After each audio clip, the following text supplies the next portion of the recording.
Welcome to the REMS on the Air podcast, hosted by your partners at the U.S. Department of Education's Office of Safe and Supportive Schools and its Readiness and Emergency Management for Schools Technical Assistance Center. If you're an old friend, you know us as the REMS TA Center, your National School Safety Center. Join us as we chat about key topics in school and campus safety, security, and emergency management with experts and partners from the field.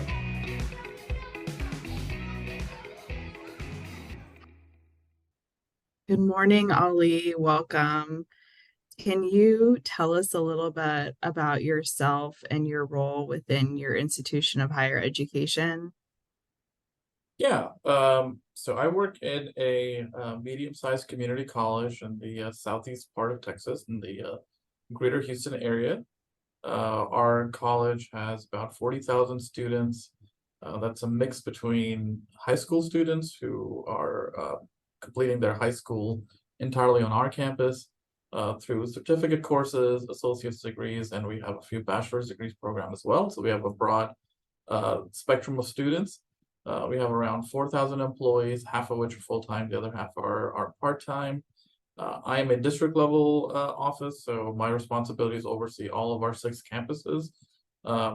My role is, I'd like to describe it as the chief pessimist for our district. I'm over all emergency management and disaster response, so my responsibility include all the mission areas of emergency management, planning, response, drills, exercises, as well as the after action and recovery process at the district as well. Thank you, Ali. And Ali Shah serves as the director of the Office of Emergency Management at San Jacinto College in Texas. Do you have a little bit of background information as we switch gears and talk about incident command system? Is there anything that you think our listeners should know about it before we kind of dive into it a little bit more? Sure. So, a Cliff Notes history lesson on the incident command system. The philosophy behind the incident command system has existed for centuries in the military side of things, where there's a very defined structure of how decisions are made and how they trickle down and how the missions or task purpose are accomplished. But there wasn't really that a one-to-one translation for that on the civilian side. So in the 70s, within California, there was a rash of wildfires where this was discovered as a gap, and the National Forest Service, as well as the U.S. Fire Administration and CAL FIRE, they got together and developed what was the first iteration of an incident command system that could be used in the civilian world. So that was in the 70s. In the 80s, FEMA picked that up as the best practice model for incident command and incident management. Post 9/11, though, is where it really took off, where an integrated incident management system was developed and ICS was incorporated as part of that. So it philosophically, it's a system that allows you to manage diverse groups of people who are trying to achieve a diverse set of goals that link up to a higher level uniform priority. The structure of ICS has changed over the years to make sure that we maintain that vision, but ICS as a whole, is the best practice for managing large scale incidents and making sure that you maintain some level of control over how that incident is managed. We appreciate that background information and historical context on ICS. Can you talk a little bit about how and why you adopted ICS at your institution? Sure. So emergency management at our institution is a fairly new concept. So prior to about 2015 or so, we had a shared governance model when it came to incident management.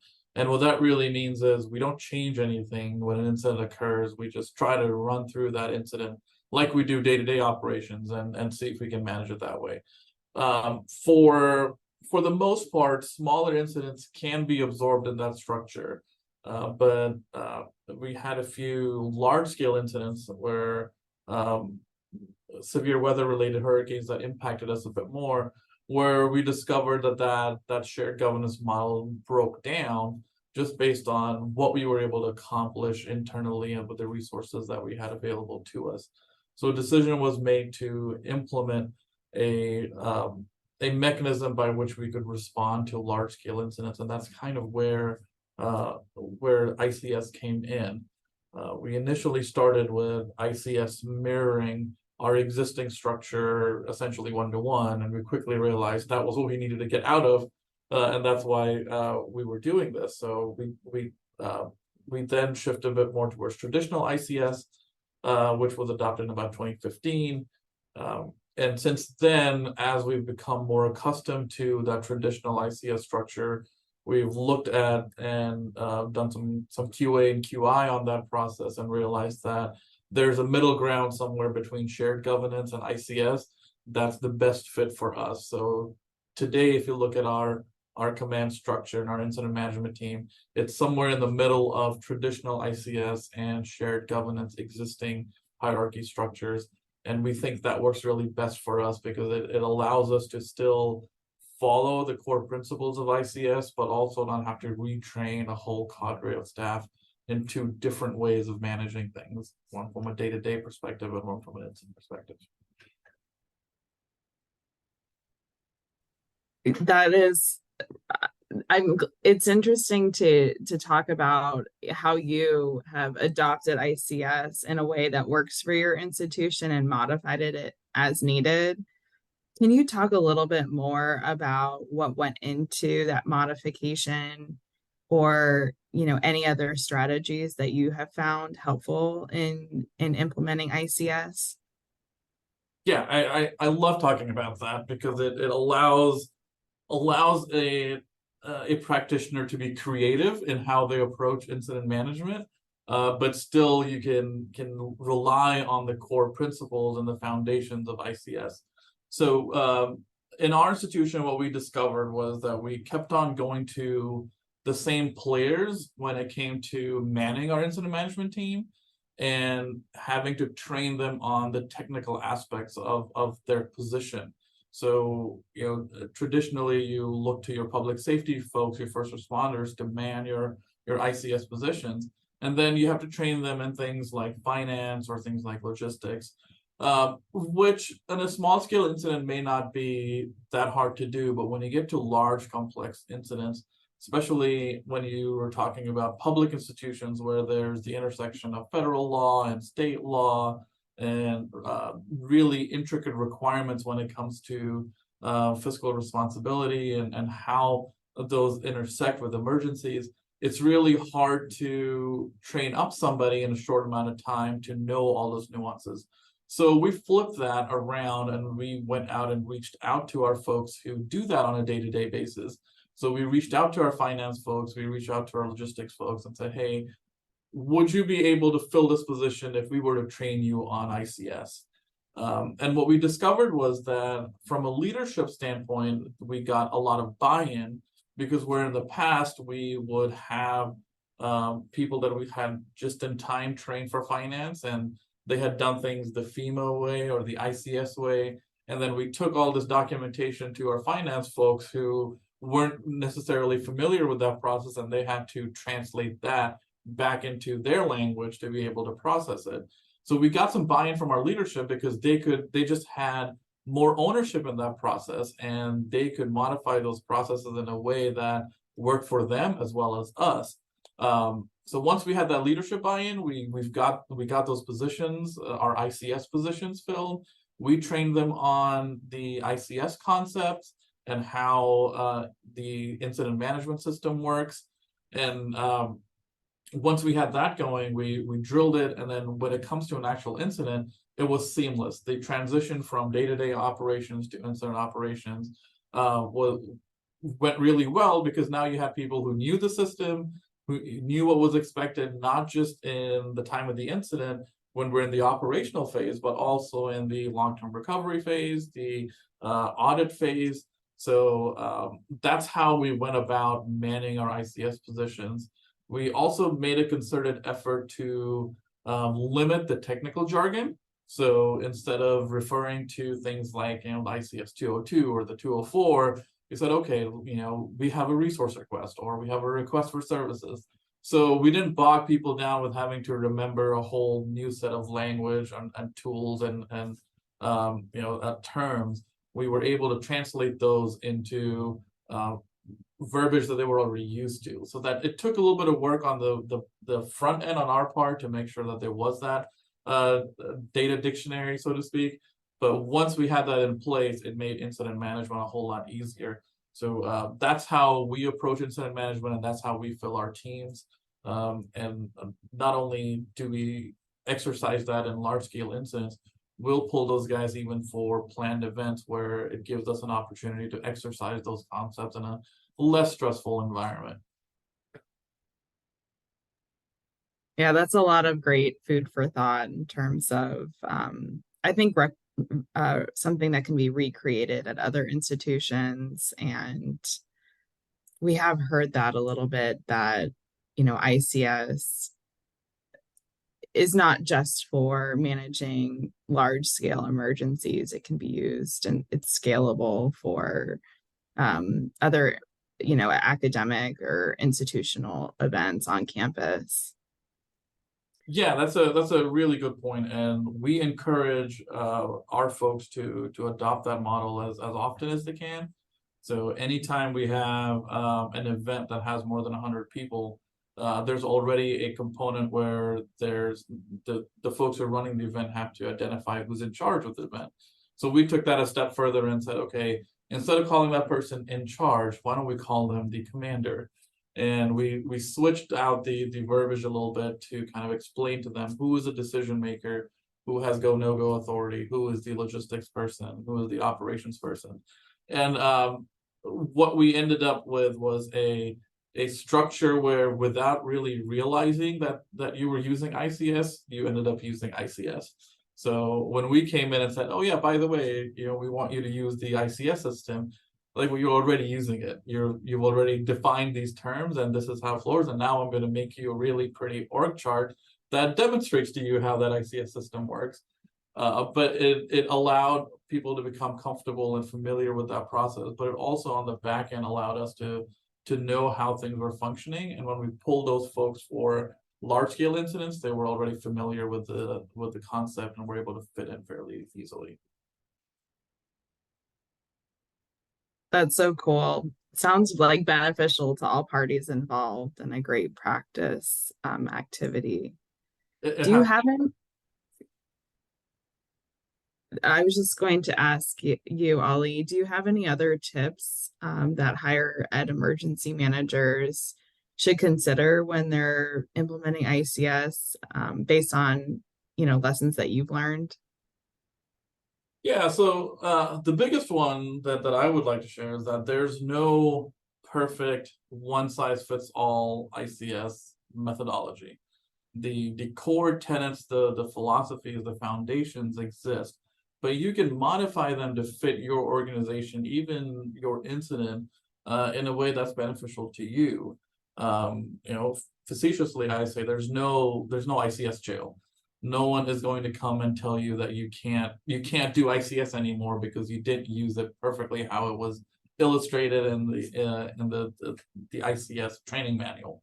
You have the flexibility to modify it as you need. In the early 2000s, FEMA actually had different ICS versions. So you had an ICS for healthcare, you had ICS for higher education, and you had ICS for public service. In 2015, I think, don't quote me on the date, but FEMA actually came around and said, we're going to do away with that. We're going to leave one ICS as a structure, and you can modify it the way you want that best fits your needs. So instead of prescribing, hey, if you're a healthcare institution, you're going to do ICS this way, and if you're education, you're going to do ICS this way, they took those all away and just left the core ICS fundamentals out and said, "What you can go ahead and modify this the way you need." And that's really key. You don't have to force or shoehorn ICS into your structure. You look at your structure, work backwards to see what works for you, and then adapt that ICS structure to the way that you need. The other thing I would say is, if there's one tenet of ICS that you really want to hold on to, is that span of control. A lot of times, especially in higher education, you may be in a 1, 2, or 3 person shop. And when a large scale incident unfolds, you're suddenly the person who's making all of the recommendations, all of the decisions. But you don't have to. That's, the span of control is, 8 people or so. You want to shrink your sphere of influence into those people and let those people make those further out decisions. So really hold on to that span of control. It'll make your life easier. It'll be less stressful. You'll be able to work longer. Don't assume that you have to manage the entire institution by yourself within your office. Use that expertise that is available to you and leverage their subject matter expertise to guide that decision making and take some of the load off of you. Those are some amazing tips. And kind of piggybacking off of your last point, what office or role within an institution do you think is one of the greatest partners to consider using in ICS implementation? Yeah, so I'm gonna answer that in 2 parts. The operational part and then the decision making, the leadership part. So from an operational standpoint, your student services group and then your facilities group are key. Your student services group, the group that's not necessarily the teaching part, but is over all the other wraparound services that your institution offers, they have their hands on everything. They know how things work. They have the resources and they have the connections, and usually they also have the manpower. So be friends with that group. They can operationally, they can be a force multiplier for you. You can take those groups and really put them to work on your priorities and your goals, and they'll know how to get that accomplished in a very efficient manner. From the facility standpoint, those guys know how your institution runs. So if you're looking at processes on how to do damage assessment, for example, this is the group that does that on a day-to-day basis. They have a way to do your damage assessment. They have a way to document that damage assessment. They have a way to fix that damage in a manner that is most cost efficient for you. So instead of reinventing the wheel and training a group of volunteers to go do the damage assessment, utilize your facilities folks. They already have that. They likely also already have a process to document it all that, with a few minor tweaks, would serve you in terms of your insurance or your public assistance claims as well. So again, those guys are key in not only adding efficiency and efficacy to your process, but also getting those processes deployed and operational in a very, very timely manner. Now, switching focus to the leadership side, a lot of times emergency management as an office gets is lower down in your organizational hierarchy with a dotted line that goes to a higher level leader. That can be problematic because it adds several layers to your decision making, and then it's always gray when you switch from your solid line to the dotted line. When do you involve those leaders? When do you not involve those leaders? So if there is a place where emergency management should live, especially when it comes to structuring your incident command system for those response and being able to very quickly switch from day-to-day operations to incident operations, you have to place it in a way that you're directly linked to a decision maker. So in our institution, our office reports to the CFO. There are other offices where emergency management reports to the CEO, the provost, the chancellor, or the chief administrative officer. But regardless of where, you have to be placed in a way where you are directly connected to that decision maker. What that allows you to do is, even before the incident unfolds, you are able to brief them on what is happening and what to expect. Not only do you accomplish that, but on a day-to-day basis, what we call the blue sky days, you are constantly exposing your senior leadership, those decision makers, to how emergency management works, what emergency management does, and what the incident priorities will be when you do switch to that mode. And that is key, because your leadership who is making those decisions need to understand how incident response works. Otherwise, there is this friction between what are organizational priorities versus what are incident priorities.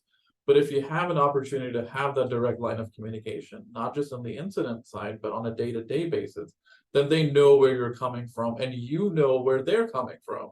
So you can modify your incident priorities based on the strategic thinking of your leadership. And then your leadership knows, okay, when Ali comes to my office, he's going to want to do X, Y, and Z. So we need to be prepared for that. So to me, that's really important, to have that direct connection to that decision-making group. That really lays the foundation for your incident command system. And it ensures the smooth and efficient functioning of that incident command system, where in other deployments of ICS, you can have a really pretty ICS structure that's set out, but you're not connected to the decision maker, so you're not able to efficiently make those decisions and deploy those decisions and implement them in a efficient manner.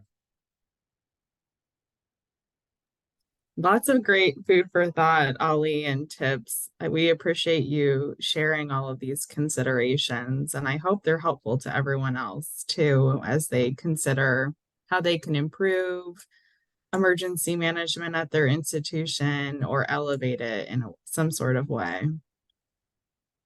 Thank you. Ali, my final question for you is, are there any resources out there on ICS, or is there some place that you recommend people go to get more information on the topic? Yeah, so from a federal level, you've got REMS, you've got FEMA themselves, who have a lot of resources and trainings available for ICS. The biggest resource, in my opinion, is your state, your individual state. Not only will they have resources that familiarize you with how ICS works, but they also will show you how your state works. Because when we're talking about IHEs, you're likely coordinating with the state. So to know how their system works and how they expect things to happen, that's going to smooth those communications and those resource requests a lot for you. So I highly recommend becoming familiar with your own state and how your state emergency management, your state emergency operations center, how they work. If you are able to go visit or get a seat, and either at the liaison side or just at the seat at the table with that state emergency operations center, that again is really, really helpful. But being involved at that level is key. And then that kind of trickles down to the rest of the jurisdiction authorities as well. If you're located in a county and your county has an emergency management program, get to know them. I find that the more I'm able to insert myself in those jurisdictional conversations, the more resources I am able to get from the state and the county and the city level. One of the things that I always recommend to do is help them out in the blue sky days, and they'll be there for you during the gray sky days. One of the things that a lot of emergency management offices are looking for, outside of your really big cities or really big counties, the offices are always looking for places where they can hold trainings and workshops and classes. But you know what we're really good at? Holding classes and trainings and seminars. So what we do is we extend a blanket invitation to our local emergency management office, like, hey, if you want to do a class, if you want some teaching space, we have it. And we accommodate them. That gets us on our campus, so they become familiar with our campuses, they become familiar with how we operate, and we're not a back burner topic from them when they're planning. And there's other things that IHEs do really well that can be pain points for your local emergency management. Things like, managing large amounts of traffic. If you are an IHE of any size, you have managed traffic and how to move large number of people in and out of buildings, parking lots, and you probably have a really efficient process for doing so. On the municipal and the county side, they don't evacuate every week. So that planning is really a pain point for them. So if you are able to offer your insight to them and help them plan those things, then they are more familiar with you. Either that line of communication is created, and you can then form a partnership and collaborate with them on all sorts of other things as well. So my tip would be to start becoming more engaged with your local and state level emergency management offices. Share with them the expertise that you have, that they may not necessarily have, and invite them and let them sit in your office, come look at your EOCs, look at your operations. We also offer the use of our EOC as a secondary EOC for a lot of our jurisdictions. So if there is a large scale event where their EOC is not available, we could step in and say, hey, we have space where we can set you up. And again, that in a blue sky day, that opens up those channels of communication. It starts to get those wheels turning, and you will then start to see the fruits of that come through in terms of resources, in terms of exercises and planning help. And that can again have a tangential effect on things that you are able to do. If you are able to get in with your local emergency management and become part of their hazard mitigation planning, well, now you're open to hazard mitigation grants. If you are able to get into, and coming from an urban environment, if you're able to get into that urban area security planning, well, then you're now open yourself up to urban area security initiative grant funding. So there's the proximal effect of just getting to know those people and having them around and knowing those contacts, but there's also those distal effects of their funding opportunities that are out there, that if you are able to create those connections and open up those lines of communications and build those partnerships, it'll open up those grant opportunities for you, either directly by you applying, or even that jurisdiction applying on your behalf and saying, hey, we have a large IHE in our jurisdiction and they're lacking this, and that jurisdiction will apply and pass through those benefits to you. So it can have distal effects as well that are beneficial to your organization. Ali, so much wonderful information. Thank you so much for joining us today and sharing all of your expertise. Thank you for having me. I hope there are many blue sky days ahead. I hope so too. Thanks again, and we appreciate you and all your work with the REMS TA Center.